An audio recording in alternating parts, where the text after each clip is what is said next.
ರಮ್ಯಾ, ಸತ್ಯ ಹೇಳು. ನೀ ಎಂತಕ್ಕೆ ಪೇಟೆಗೆ ಹೋಗ್ಬೇಕು ಅಂತಿದ್ದೀಯ ಅದನ್ನ ಸತ್ಯ ಹೇಳು. ಇಷ್ಟು ದಿವಸ ನೀ ಹೇಳಿದ್ನೆಲ್ಲ ಕೇಳ್ಕೊಂಡು ಸುಮ್ಮನೆ ಇದ್ದೆ ಅಂದ್ರೆ ಇನ್ನು ನಾನು ಸುಮ್ಮನೆ ಇರಲ್ಲ. ಮನುಷ್ಯರು ಒಳ್ಳೆತನಕ್ಕೂ ಒಂದು ಲಿಮಿಟ್ ಇರ್ತದೆ. ನಾನು ಹಂಗ ಒಳ್ಳೆತನ ತೋರಿಸ್ತೀನಿ ಸುಮಾರು ಜನಕ್ಕೆಲ್ಲ. ಯಾರ್ಯಾರಿಗೆ ತೋರಿಸ್ಬೇಕೋ ಅಂತವ್ರಿಗೆ ಮಾತ್ರ ಒಳ್ಳೆತನ ತೋರಿಸ್ಬೇಕು, ಎಲ್ಲರಿಗೂ ಅಲ್ಲ. ತೀರಾ ಕೆಟ್ಟರಿಗೆ ನಾವು ಮತ್ತೆ ನಾವು ಒಳ್ಳೆರು ಅಂತ ತೋರ್ಸ್ಕೊಳಕ್ ಹೋದ್ರೆ ಅದು ಒಳ್ಳೆತನ ಅನ್ಸ್ಕಿಣಲ್ಲ. ಅವ್ರಿಗೆ ನೀ ಹೆದರ್ತಿದೀಯ ಅಂತ ಅನ್ಸ್ಕಿತದೆ, ಗೊತ್ತಾನೋ? ಅವ್ರಿಗೊಂದು ಯೋಗ್ಯತೆ ಬೇಡನೆ ನಿನ್ನ ಒಳ್ಳೆತನ ಬಳಸ್ಕೊಳಕ್ಕೆ. ಏನ್ ನಂಗೆ ಅಷ್ಟು ಗೊತ್ತಾಗಲ್ಲ ಅಂತ ಮಾಡ್ದ? ಇಷ್ಟು ದಿವಸ ಇಲ್ದೆ ಇದ್ದಳು ಇವತ್ತು ನಿನ್ನ ಪೇಟೆಗೆ ಹೊರಟು ನಿಂತಿಯಲ್ಲ, ಅದು ಇವತ್ತೇ? ಇಲ್ಲಪ್ಪ, ಮೊನ್ನೆ ಹೋಗ್ಬೇಕು ಅಂತ ಹೊರಟಿದ್ವಾ, ಆವಾಗ ಹಿಂಗೆಲ್ಲ ಆತಲ್ಲ, ನಿಮಗೆ ಗೊತ್ತಲ್ಲ. ನನ್ನ ದಸೆಯಿಂದ ಪ್ರೇಮ್ನು ಪಾಪ ಪೇಟೆಗೆ ಹೋಗ್ಲ. ಅದಕ್ಕೂ ಮಕ್ಕಳೆಲ್ಲ ಬಂದಾರ, ಹೋಗಿ ಬರೋಣ ಅಂತ ಆಸೆ ಮಾಡ್ಕೊಂಡಿತ್ತು ಪಾಪ. ಹಂಗಾದ್ರೆ ಇವತ್ತು ಹೋಗಿ ಬರೋಣ, ಸಂತೆನೂ ಅಲ್ಲ ಹೆಂಗಿದ್ರು, ಸಾಮಾನೆಲ್ಲ ಬೇಕಾಗಿದ್ದು ಒಂಚೂರು ತಗೋತೀನಿ ನಾನು ಅಂತು. ಅದಕ್ಕೆ ಹೊರಟೆ, ಮತ್ತೆಂತ ಕಲ್ಲಪ್ಪ. ಓ, ಪ್ರೇಮ್ ಬೇಜಾರು ಮಾಡ್ಕಿತದೆ ಅಂತ ನೀನು ಹೋಗ್ತಾ ಇರೋದ ಈಗ? ನಾ ಹೇಳ್ತೀನಿ ಬಿಡು ಪ್ರೇಮಗೆ. ಯಾವತ್ತಾರು ಹೋಗಬೇಕಾದ್ರೆ ಇವತ್ತು ಬೇಡ ಅಂತೀನಿ. ಯಾಕೆ ಅಂತ ಅದ್ ಕೇಳಿದ್ರೆ ಕಾರಣನು ನಾನು ಹೇಳ್ತೀನಿ. ಅದೇನಾರ ಅಲ್ಲ, ಇವತ್ತೇ ಹೋಗ್ಬೇಕು ನಾನು ಅಂತ ಒಂದು ಸೊಲ್ಲು ಅದ್ರ ಬಾಯಲ್ಲಿ ಬರ್ಲಿ, ಅವಾಗ ಹೇಳ್ತೀನಿ. ಏನ್ ರಮ್ಯಾ ನೀನ್ ಮಾತಾಡ್ತಿರೋದು? ಏನ್ ಕೆಲಸ ಮಾಡ್ತಿರೋದು ನೀನು? ಅಷ್ಟು ದಡ್ಡ ಅಂದ್ಕೊಂಡ ನನ್ನ? ನಿನಗೆ ಏನು ಅನ್ಸಲ್ಲ ಮಾರತಿ, ನಿಂಗ್ ಬೇಡ ಅಂತ ಬಿಟ್ಟಿಯೇ ಏನೋ ಒಂದು ಆತದೆ ಬಿಡು. ಆದ್ರ ಆ ಮಗಿಗೆ ಯಾಕೆ ಆತರದ ಪಾಪದ ಇದನ್ನೆಲ್ಲ ತೋರಿಸ್ತೀಯ? ಅದ್ರ ಅಪ್ಪನ ಮದ್ವೆ ಅದಕ್ಕೆ ತೋರಿಸ್ತೀನಿ ಅಂತೀಯಲ್ಲ. ಏನು ಒಂದು ಒಳ್ಳೆತನ ಅಂತ ಹೇಳ್ಕಿಣ್ಬಹುದು ಅಷ್ಟೇಯ. ನಿನ್ನ ಮನ್ಸೊಳಗೆ ಎಷ್ಟು ನೋವದೆ ಅಂತ ಎಲ್ಲರಿಗೂ ಗೊತ್ತಿರ್ತದೆ. ಆ ನೋವೇ ಗೊತ್ತಾಗ್ಲಿ ಬಿಡು ಜನಕ್ಕೆ. ನೋವಿಲ್ಲ ಅಂತ ತೋರ್ಸ್ಕಿಣದೆ ಅಂತಕ್ಕೆ. ರಾಕ್ಷಸನ ಬಿಸಕ, ಮದುವೆ ಆತಿರೋದಲ್ದೆ ನಿನಗ್ ಬಾ ಅಂತ ಬೇರೆ ಅವ್ನು ಹೇಳಿದನ್ ಕೇಳ್ಕೊಂಡು ನೀನು ಹೋಗಳು. ಸುಮ್ಮನೆ ಇದ್ಬಿಡ, ಹೋಗೋದು ಬೇಡ, ಬಾರ್ಸೋದು ಬೇಡ. ಅವನಿಗಷ್ಟು ಬುದ್ಧಿವಂತಿಕೆ ತೋರ್ಸಕ್ಕಾತದೆ, ನೀನ್ ಯಾಕೆ ಇಷ್ಟು ದಡ್ಡಿ ಆತಿದೀಯ ನೋಡೋಣ ಹೇಳ. ಮನೆಯಲ್ಲೇ ಇದ್ರೆ ಕಂಪ್ಲೇಂಟ್ ಕೊಡ್ತದೆ ಏನೋ ಗೊತ್ತಾಗಲ್ಲ ನಂಗೆ. ಅದ್ರ ಬದಲು ಅದು ಅಲ್ಲಿಗೆ ಬಂದಿದ್ದಿದ್ರೆ ಧೈರ್ಯ ಆಗ್ತದೆ, ಧೈರ್ಯದಲ್ಲಿ ಇರ್ಬೋದು. ಒಂದ್ ಪಕ್ಷ ಪೊಲೀಸ್ ಬಂದ್ರು, ಇಲ್ಲ ಅವಳೇ ಬಂದಾಳೆ ಮದುವೆಗೆ, ಅವಳೇ ಒಪ್ಪಿಗೆ ಕೊಟ್ಟಿದ್ದು ಅಂತಾನು ಹೇಳ್ಬೋದು ಅಂತ. ಆ ತರದ್ ಇದಕ್ಕೆ ನಿನ್ನ ಕರ್ದಾನೆ ಅವ. ಹೋಗಿ ನೀನ್ ಅದಕ್ಕೆ ಹೋತೀನಿ ಅಂತೀಯಲ್ಲ. ಸುಮ್ಮನೆ ಇದ್ಬಿಡು, ಬೇಡ ಅಂತ ಸಂಬಂಧ ಕಡ್ಕೊಂಡಾಗ್ಯದ, ಹೌದಲ್ಲ? ಇನ್ನು ಯಾವತ್ತೂ ಅವನ ಹೆಸರು ಹೇಳಂಗಿಲ್ಲ, ಅವನ ಹತ್ರ ಮಾತಾಡಂಗೂ ಇಲ್ಲ, ಫೋನಲ್ಲೂ ಮಾತಾಡಂಗಿಲ್ಲ. ಈಗಲೇ ಹೇಳಿನಿ, ಇದು ನನ್ನ ಕಂಡೀಷನ್ನು. ಇಷ್ಟು ದಿವಸ ನಿಂಗೆ ಯಾವುದೇ ಕಂಡೀಷನ್ ಹಾಕ್ಲ ನಾನು, ಆದ್ರೆ ಈಗ ಹಾಕ್ತಿದ್ದೀನಿ. ನೀ ಇದನ್ನ ಮಾಡ್ಲೇಬೇಕು ನೋಡು, ಹೇಳಿನಿ. ಅಲ್ಲ ಅಪ್ಪ, ಈಗ ನಾ ಹೋಗದೆ ಇದ್ರೆ ಏನಾಗ್ತದ ಗೊತ್ತಾ? ಇದಕ್ಕೆ ಮನ್ಸಿರ್ಲ, ನಾನು ಮದುವೆ ಆಗೋದು ಮನ್ಸಲ್ಲಿ ಬೇಜಾರೇ ಅದೇ. ಅದಕ್ಕೆ ಬರಲ್ಲ ಅಂತ ಒಂಥರ ನನ್ನ ವೀಕ್ನೆಸ್ ತೋರಿಸ್ಕೊಂಡಂಗೆ ಆಗ್ತದೆ, ಗೊತ್ತಾ? ನೀವು ಮದುವೆ ಆಗೋದು ನಂಗೇನು ಬೇಜಾರಿಲ್ಲ, ನೀವು ಹಾಗೆ ಅಂತ ನಾ ಧೈರ್ಯದಲ್ಲಿ ಹೇಳ್ದಂಗೆ ಆಗ್ತದೆ ಹೋದ್ರೆ. ನಿನ್ನ ವೀಕ್ನೆಸ್ಸೋ ಧೈರ್ಯನೋ ಏನು ಅವನಿಗೆ ತೋರಿಸಿ ಏನಾಗಬೇಕಾಗಿದೆ?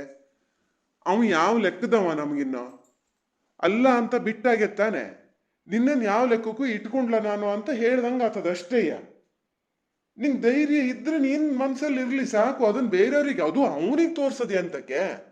ನಾನು ಎಂತಾರಾಗ್ಲಿ ಅಂತ ಹೇಳಿ ಗುಮಾನಿ ಮೇಲೆ ಹೇಳಿದ್ದು. ಅನಿಲ್ ಹೇಳಿದ್ದ ನಂಗೆ ಇವತ್ತೇ ಮದುವೆ ಅಂತ. ಗೊತ್ತಿದ್ದ ಕಾತು ನೋಡು, ಇಲ್ಲಿದ್ರೆ ನೀನು ಹೋಗೇ ಬಿಡ್ತಿದ್ದಲ್ಲ. ಸುಮ್ಮನೆ ಒಳಗೆ ಹೋಗಿ ಕೆಲಸ ಏನದೆ ನೋಡು. ಇನ್ನೆರಡು ದಿವಸ ಬಿಟ್ಟು ನಾನು ಬರ್ತೀನಿ, ನಾನು ಕರ್ಕೊಂಡು ಹೋಗ್ತೀನಿ ನಿನ್ನ ಹೊರಗಡೆ, ಕಾರಲ್ಲೇ ಹೋಗೋಣ. ಪ್ರೇಮನ್ನು ಬರಕ್ಕೆ ಹೇಳೋಣ. ಪ್ರೇಮನ ಮಕ್ಕಳು ನಾವೆಲ್ಲರೂ ಹೋಗೋಣ, ಖುಷಿಲ್ ಕಾಲ ಕಳೆದು ಬರೋಣ. ನಾನೇನ್ ಬೇಡ ಅನ್ನಲ್ಲ. ಅವ ಮದ್ವೆ ಆತಾದಾನೆ ಅಂತ ನಂಗೇನ್ ಬೇಜಾರೇನಿಲ್ಲ. ನೀ ಆರಾಮಾಗಿ ಇರ್ತೀಯ ಅಂತ ನಂಗೆ ಗೊತ್ತು. ಅದ್ರಲ್ಲಿ ಹೋಗೋದ್ ಬೇಡ ಅಷ್ಟೇ. ನೀನ್ ಈ ತರದ ಒಂಥರ ಮೆತ್ತಗಿನ ಸ್ವಭಾವದ ಹುಡುಗಿ ಅಂತ ಗೊತ್ತಿದ್ದೆ ನಿನ್ನ ಅವನ ಹಂಗ ಆಟ ಆಡಿಸ್ತಿರೋದು.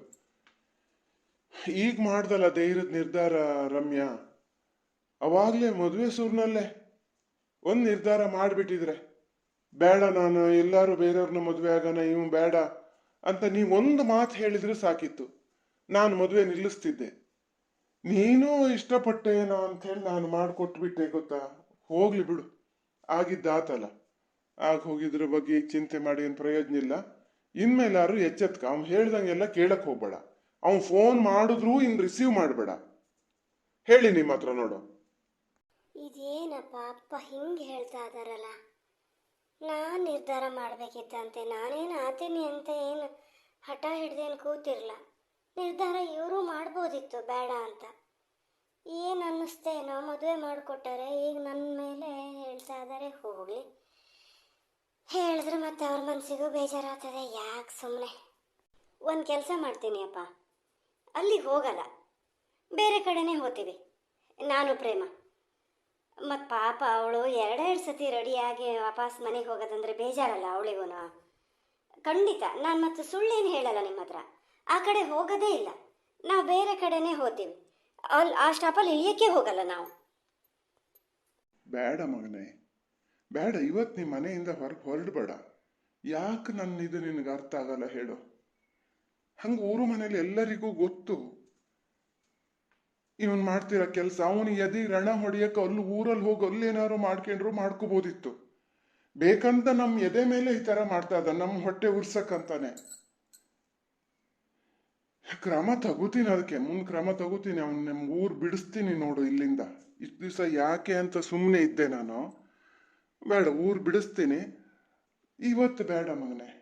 ಮೊದಲೇ ಜನ ಈಗ ನೀನು ಕೂತಿರ್ತೀಯ ಬಸ್ಸಲ್ಲಿ, ಗೊತ್ತಿದ್ದಾರೆ ಬಂದು ನಿನ್ನ ಹತ್ರ ಏನಾರು ಕೇಳೋದು, ಇಲ್ಲ ಅವ್ರವರೇ ಮಾತಾಡ್ಕೊಳೋದು.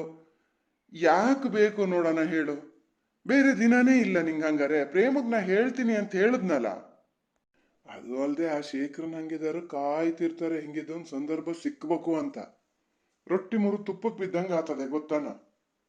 ಬೇಡ, ಸುಮ್ಮನಿರು. ನಿಂಗೆ ಅವನ್ನೆಲ್ಲ ಸಹಿಸ್ಕೊಳ್ಳೋ ಶಕ್ತಿ ಇರಲ್ಲ. ನೀನು ಹೇಳ್ತೀಯ ಎಷ್ಟೇ ಧೈರ್ಯದಲ್ಲಿ, ನನ್ನ ಮನಸ್ಸಲ್ಲಿ ಏನೂ ಇಲ್ಲ, ನಾ ಧೈರ್ಯ ಆಗಿದ್ದೀನಿ ಅಂದ್ರು ನಂಗೂ ಗೊತ್ತಾಗ್ತದೆ ಮಗನೆ, ಗೊತ್ತಾಗ್ತದೆ. ಮನ್ಸೊಳಗಿನ ನೋವು ಇದ್ದೇ ಇರ್ತದೆ. ನಾನಿಷ್ಟು ಧೈರ್ಯವಾಗಿ ನಿನ್ನ ಮುಂದೆ ನಿಂತ್ಕೊಂಡು ಹೇಳ್ತಿದ್ದೀನಲ್ಲ ಅವನು ಬಿಟ್ಟಿದ್ದೇ ಒಳ್ಳೇದಾಯ್ತು ಅಂತ. ಆದರೂ ಮನ್ಸಿನ ಮೂಲೆಯಲ್ಲಿ ಒಂದು ಇರ್ತದೆ ಇರಲ್ಲ ಹೇಳು? ಹಿಂಗಾಗ್ಬಿಡ್ತಲ್ಲ ನಮ್ಮ ಜೀವನದಲ್ಲಿ ಅಂತ. ಮನೆಯಲ್ಲೇ ಇದ್ದು ಅದನ್ನು ಅನುಭವಿಸೋಣ. ಪ್ರೇಮ ಇವತ್ತು ಬಂದರೆ ನಾನೇ ಹೇಳ್ತೀನಿ, ಅದಕ್ಕೆ ಸಂಬಳ ಕೊಡ್ತೀನಿ ನಾನು. ಸುಮ್ಮನೆ ನಿಮ್ಮ ಜೊತೆ ಇರಲಿ, ಇಬ್ರು ಹಿಂಗೆ ಮಾತಾಡ್ತಾ ಕತೆ ಆಡ್ತಾ ಎಂತಾರು ಮನೇಲಿ ಏನಾರು ಕೆಲಸ ಮಾಡಿ, ಯಾವ್ದಾರು ತಿಂಡಿ ಬಂಡಿ ಏನಾರು ಮಾಡಿ ಆ ಮಗಿಗೆ ಏನಾರು ಮಾಡಿಕೊಡು ಇವತ್ತು. ಅದನ್ನು ಮಾಡಿ. ಪೇಟೆಗೆ ಮಾತ್ರ ಹೋಗೋದು ಬೇಡ ಮಗನೆ. ಸರಿ ಬಿಡಿಯಪ್ಪ, ನೀವು ಇಷ್ಟು ಹೇಳಿದ್ಮೇಲೆ ಮತ್ತೆ ನಾನು ಹೋಗಲ್ಲ. ಪ್ರೇಮಕ್ಕೆ ಹಂಗಾರೆ ನೀವೇ ಹೇಳಿ ಆತ. ಈ ಥರ ಎಲ್ಲ ಹೇಳೋದು ಬೇಡ ಏನೋ. ನಾನು ಅಲ್ಲಿಗೆ ಹೊರಟಿದ್ದೆ ಅಂತ ಇಲ್ಲಿ ಹೇಳೋದಾರು ನಾನೇ ಹೇಳ್ತೀನಿ, ನೀವೆಂತ ಹೇಳಕ್ಕೆ ಹೋಗ್ಬೇಡಿ. ನಾ ಒಳಗಿರ್ತೀನಿ, ಪ್ರೇಮ್ ಬಂದ್ರೆ ಒಳಗೆ ಬರಕ್ಕೆ ಹೇಳಿ ಆತ. ರಮ್ಯಾ, ಬೇಜಾರತಾನೆ ಮಗನೇ, ನಾನು ಹಿಂಗೆ ಖಂಡಿತ ಬೇಡ ಹೋಗೋದು ಅಂದೆ ಅಂತ.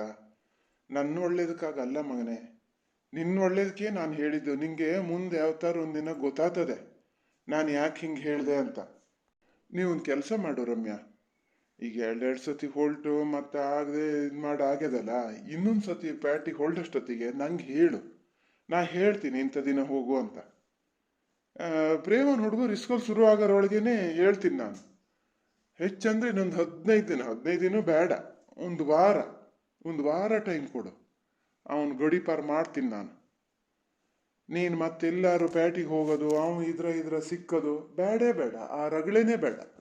ಅವನು ಗಾಳಿನೂ ಸೋಕಬಾರ್ದು, ನಿಂಗೂ ಸೋಕಬಾರ್ದು, ನಿನ್ನ ಮಗಳಿಗೂ ಸೋಕಬಾರ್ದು. ಆ ಥರ ಮಾಡ್ತೀನಿ. ನನ್ನ ಹಿಂಗೆ ಬಿಡ್ತಾರೆ ಅಂತ ಲೆಕ್ಕ ಹಾಕಿಂಡನೆ ಒಂದು ಸರಿ ಒಂದು ಚಳಿ ಮುಟ್ಟಿಸ್ತೀನಿ ನೋಡು. ಇನ್ನೊಂದು ಸತಿ ನಮ್ಮ ತಂಟಿಗೆ ಬರಬಾರ್ದು. ನಾವು ಈಗ ಸುಮ್ಮನೆ ಬಿಟ್ಟರೆ ಅವ ಇನ್ನೂ ಒಂದು ಹೆಜ್ಜೆ ಮುಂದೆ ಹೋಗ್ತಾನೆ. ಹೆಂಗೂ ಇವ್ರು ಸುಮ್ಮನಿರ್ತಾರೆ ಅಂತ.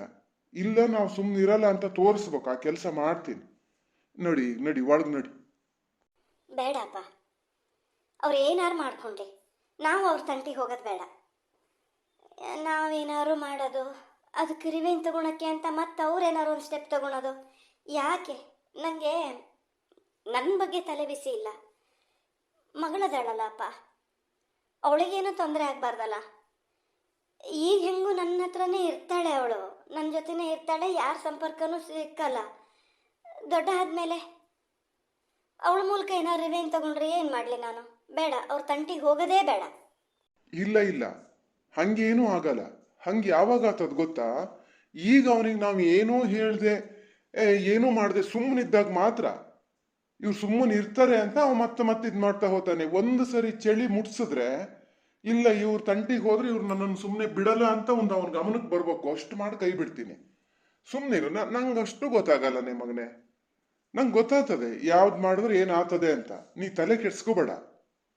ಇನ್ನು ನಿನ್ನ ಕಡೆ ನಿನ್ನ ಮಗಳ ಕಡೆ ನೋಡೋದಿರ್ಲಿ, ಈ ಊರ್ ಕಡೆನೇ ಅವ ತಲೆ ಹಾಕಿ ಮಲಗಬಾರ್ದು. ಅಷ್ಟು ಮಾಡಿ ಕೈ ಬಿಡ್ತೀನಿ. ಅವ ಅಷ್ಟೆಲ್ಲ ಧೈರ್ಯ ಮಾಡಲ್ಲ.